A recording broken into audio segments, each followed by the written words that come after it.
మాధవ్ తాతగారు తన కుర్చీలో కూర్చున్నారు. माधव के दादाजी अपनी कुर्सी पर बैठ गए. Madhav's grandfather sat in his chair. Madhav వాళ్ళ తాత వర్షాన్ని చూస్తూ ఆనందిస్తున్నారు.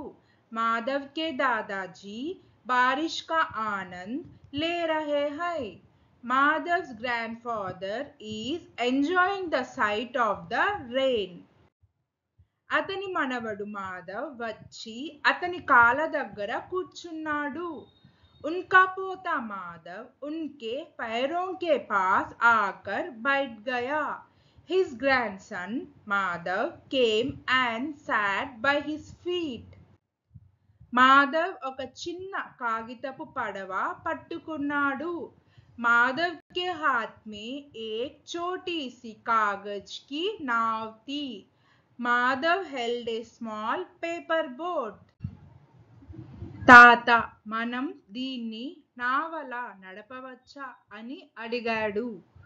దాదాజీ क्या हम इस पर नौकायन कर सकते हैं? उसने पूछा. Grandpa, can we sail this?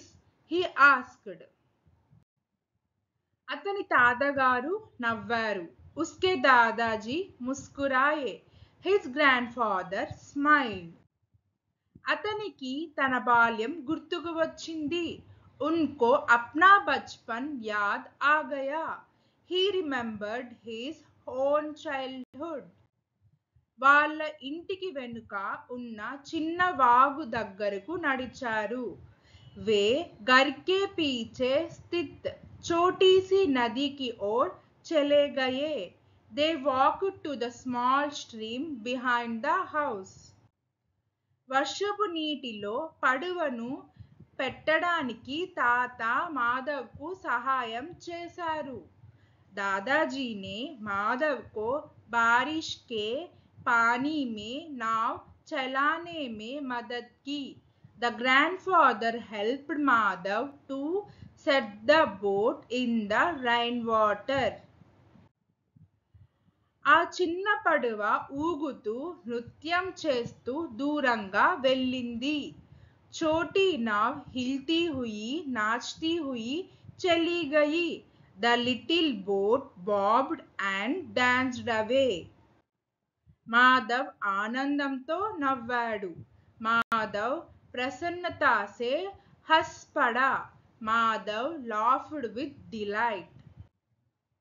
అతని తాత ఆనందంతో నిండిన హృదయంతో అతన్ని చూశాడు. उसके दादाजी उससे प्रसन्नता से देखते रहे. His grandfather watched him with a heart full of joy. సంవత్సరాలు ప్రవహించే నీటిలా గడిచిపోయాయి. वर्ष बहते पानी की तरह बीत गए. The years had passed like the flowing water. కానీ వారి మధ్య బంధం బలంగా మరియు నిజమైనదిగా మిగిలిపోయింది.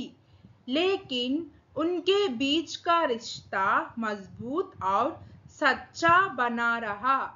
But the bond between them remained strong and true. Thank you. Please like, share, subscribe our YouTube channel Sri The Translation.